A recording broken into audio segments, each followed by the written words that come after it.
안녕하세요 여러분. 오늘은 미국 유학이나 교환 학생 혹은 해외 취업을 준비하시는 분들에게 아주 중요한 소식을 들고 왔습니다. 2025년 8월 28일 미국 국토안보부 즉 DHS가 새로운 규정안을 발표했습니다. 바로 외국인 학생 비자 F1, 교환 방문자 비자 J1, 언론인 비자 I의 체류 기간을 최대 4년으로 제한하겠다는 내용입니다. 이 뉴스는 단순히 행정 절차의 변화가 아니라 앞으로 미국에서 공부하거나 연구하거나 일하려는 수많은 국제 학생들에게 실질적인 충격을 줄 수 있는 내용입니다. 특히 한국 학생들에게도 직접적인 영향이 있을 수 있기 때문에 오늘 영상에서 아주 자세하게 풀어드리겠습니다. 먼저 배경부터 살펴보겠습니다. 현재까지 국제 학생이나 교환 방문자들이 미국에 들어올 때 발급받는 F비자, J비자는 기본적으로 Duration of Status DS, 즉 신분을 유지하는 한 무기한 체류 가능이라는 원칙을 따랐습니다. 쉽게 말해 학생이라면 학업을 계속하고 학교 등록 상태를 유지하는 한 이론적으로는 몇 년이고 계속 미국에 있을 수 있었죠. 교환 방문자도 마찬가지고 언론인 비자도 근무 기간만 유지하면 사실상 계속 체류할 수 있었습니다. 하지만 트럼프 행정부는 여기에 큰 문제를 제기했습니다. 그들의 주장은 이렇습니다. 첫째, 일부 외국 학생들이 학업을 계속한다는 명목으로 수년간, 심지어 수십 년간 미국에 머무르는 영원한 학생 Forever Students이 되고 있다는 것이고, 둘째, 이런 무기한 체류 제도가 불법 체류로 이어질 가능성을 높인다고 주장하고 있습니다. 셋째, 일부 적대국 출신 학생들이 학생 비자를 이용해 간첩 활동이나 정보 수집을 해왔다는 점입니다. 그래서 DHS는 이번에 규정안을 바꾸어 더 이상 무기한 체류를 허용하지 않고 정해진 기간 안에서만 미국에 머물 수 있도록 제한을 두기로 한 겁니다. 이제 구체적인 내용을 살펴보겠습니다.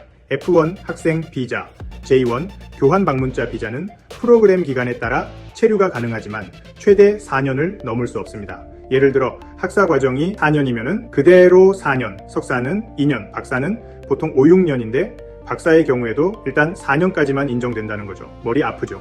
만약 4년 안에 학업을 끝내지 못하면 일단 방법은 있습니다.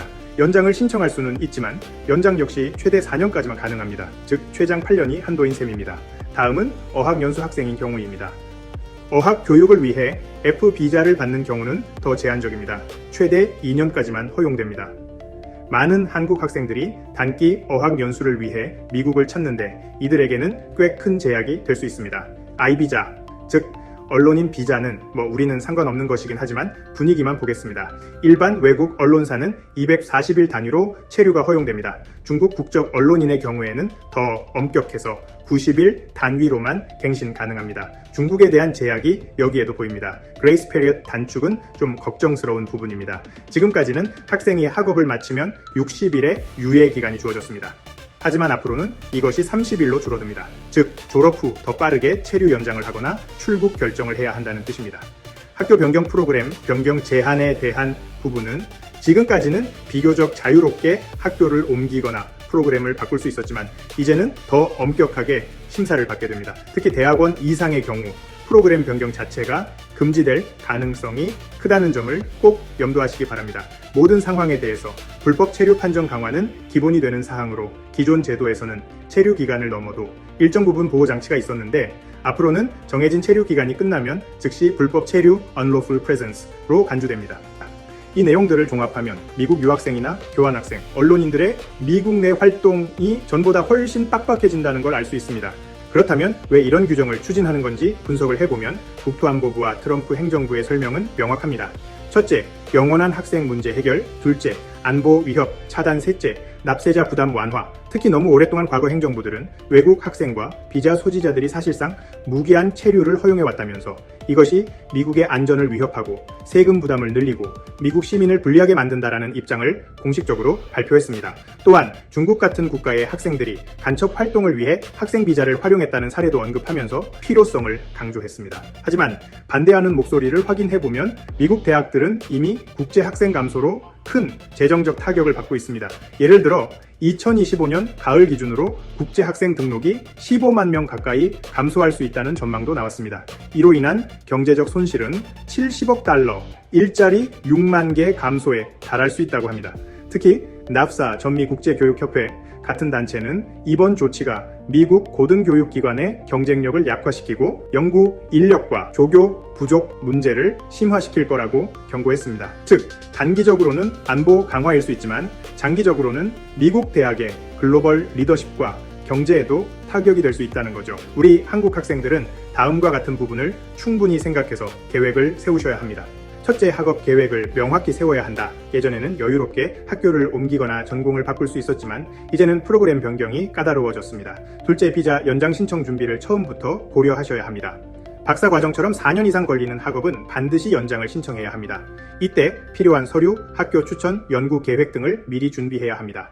셋째, 어학연수 계획에 대한 수정이 필요합니다. 단순 어학연수는 이제 2년까지만 가능합니다. 장기 어학연수를 꿈꾸었던 학생들은 다른 계획을 세워야 합니다. 넷째, 졸업 후 진로계획 가속화가 필요합니다. 그레이스 페리엇가 30일로 줄어든 만큼 OPT나 H-1B 같은 다음 단계 비자를 빨리 준비해야 합니다. 말이 쉽지 정말 어려운 일입니다. 인턴십을 적극 활용하시면서 취업에 대한 준비를 매우 빠르게 준비하셔야겠습니다. 마지막으로 학교와 긴밀한 소통이 필요합니다. 도움이 안 될 것이라고 생각하지 마세요. 어차피 손해볼 것이 없다면 도움이 되는 부분이 반드시 있습니다. 일반적으로 미국 대학들은 국제학생 사무실을 통해 학생들을 돕고 있습니다. I-20, SABIS, DS-160 같은 필수 서류를 철저히 챙기고 문제가 생기면 바로 국제학생 담당 부서에 문의하는 게 필수입니다. 브라운 대학교의 사례를 떠올려 보세요. 이미 2025년 가을 학기 약 15명의 국제학생들이 비자 문제로 입국하지 못했습니다. 이건 단순히 몇 명의 문제가 아니라 전국적으로 수만 명의 국제학생들에게 영향을 미칠 수 있는 문제라는 점이 중요합니다. 앞으로 이 규정안이 최종 확정된다면 한국 학생들도 비자 일정과 학업 계획을 훨씬 더 꼼꼼하게 관리해야만 합니다. 마지막으로 정리해 보겠습니다.